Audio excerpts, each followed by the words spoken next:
North Indian नहीं, south Indian नहीं, east Indian नहीं, वेस्ट इंडियन नहीं, सिर्फ इंडियन कैसे होता है आदमी। डायरेक्टर अनुभव सिन्हा अपनी हटकर फिल्मों के लिए जाने जाते हैं। मुल्क, थप्पड़, आर्टिकल 15 जैसी फिल्मों से उन्होंने नजीर भी पेश की है। इस बार अनेक से उन्होंने अलगाववाद जैसे मुद्दे को छुआ है और लोगों का ध्यान इस ओर खींचा है। खास बात यह है कि आतंकवाद और अलगाववाद के नाम पर उन्होंने कश्मीर या वैसे राज्य को अपनी पटकथा का हिस्सा नहीं बनाया, जैसे कि most of the Indian films में देखा गया है।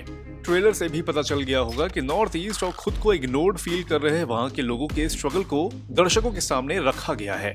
वेब सीरीज फैमिली मैन 2 भी इस मामले में इनोवेटिव थी, जिसमें श्रीलंकन तमिलियन को सीरीज की मुख्य धारा का हिस्सा रखा था। वैसे ही फिल्म अनेक भी नॉर्थ ईस्ट को टारगेट कर अनेकों सवाल, अनेकों मुद्दों को उठाने की कोशिश करती दिखती है। लेकिन क्या उस कोशिश में फिल्म कामयाब होती है? आइए जानते हैं। फिल्म की कहानी भारत के नॉर्थ ईस्ट में सेट है। यहाँ एक अलगाववादी समूह है जो खुद के लिए अलग राज्य चाहता है, लेकिन केंद्र सरकार वहाँ के बागी नेता टाइगर सांगा, प्लेड बाय लोइटोंगबाम डोरेंद्र, से शांति संधि पर बातचीत कर वहाँ पर विकास चाहता है, जिसकी कोशिश बिना किसी रिजल्ट से दशकों से चली आ रही है।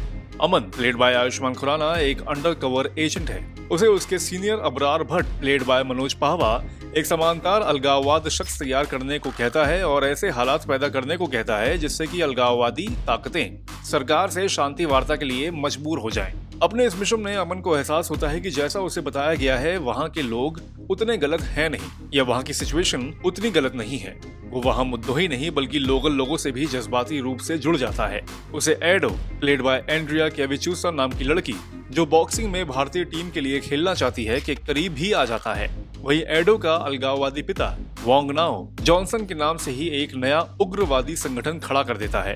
अब अमन इन सब से कैसे बाहर निकलता है? क्या सरकार और टाइगर सांगा के बीच शांति समझौता होगा? क्या एडो देश के लिए बॉक्सिंग खेल पाएगी? फिल्म अनेक इन अनेकों सवालों के जवाब देती है। अब फिल्म थोड़ी सी कॉम्प्लेक्स है, कुछ पैरेलल स्टोरीज हैं जो बाद में जुड़ती हैं। वही अनुभव सिन्हा नॉर्थ ईस्ट तो पहुंचते हैं, लेकिन कौन सा स्टेट या शहर है ये आप जान नहीं पाते हैं, या हो सकता है कि वो पूरे नॉर्थ ईस्ट को ही एक मानकर कहानी को आगे बढ़ाते हैं। फिल्म में अपने किरदारों के जरिए वो कहानी को कई परतें देते हैं, जिसमें लोकल और राजनीतिक संघर्ष दोनों हैं। लोकल बोली, बैकग्राउंड स्कोर, लोकगीतों और सिनेमाटोग्राफी के जरिए सेटिंग्स को रियल दिखाने की कोशिश भी करते हैं, लेकिन इन सब के बावजूद काफी कुछ अनकन्विंसिंग लगता है। फिल्म सवाल उठाती है जो जरूरी भी है। कई डायलॉग्स हैं जो रिलेटेबल भी हो सकते हैं, जैसे हिंसा को बनाए रखना शांति बनाए रखने से आसान है, या वो डायलॉग जिसमें आयुष्मान खुराना कहते हैं कि कहीं ऐसा तो नहीं कि किसी को पीस यानी कि शांति चाहिए ही नहीं। पीस और कंट्रोल के बीच में फर्क पर डिस्कशन, और देश के मैप से अगर स्टेट्स के नाम हटा दिए जाएं तो पहचानना मुश्किल हो जाएगा। ऐसे डायलॉग्स और सीन्स थॉट प्रोवोकिंग है, लेकिन वो सिनेमा हॉल के अंदर तक ही कुछ समय के लिए ही फील होते हैं। लॉन्ग टर्म में उनका इम्पैक्ट जैसा होना चाहिए उसमें निर्देशक असफल दिखते हैं, और फिल्म इसी वजह से पार्ट्स में काम करती है। अगर एक्टिंग की बात करें तो निर्देशक की तरह आयुष्मान खुराना भी अपने हटके रोल्स के लिए जाने जाते हैं। फिल्म में भी उनका काम शानदार है। लोकल और नेशनल इश्यूज को लेकर उनके अंदर की क्यूरियोसिटी, गलत को गलत और सही को सही कहने की हिम्मत वाले किरदार को वो बखूबी निभाते हैं। नॉर्थ ईस्ट की अभिनेत्री एंड्रिया ने भी फिल्म में बेहतरीन काम किया है। अपने लोकल लुक्स, लोकल इश्यूज की कॉम्प्लेक्सिटीज और बॉक्सिंग मैनेजमेंट में खुद के साथ हो रहे भेदभाव को वो शानदार तरीके से निभाती हैं। वहीं मनोज पाहवा अबरार भट्ट की भूमिका में अलग रंग में पेश आते हैं। कुमुद मिश्रा, लोइटोंगबाम डोरेंद्र और जेडी चक्रवर्ती जैसे एक्टर्स ने भी शानदार काम किया है। फिल्म को दिए जाते हैं 3 स्टार्स।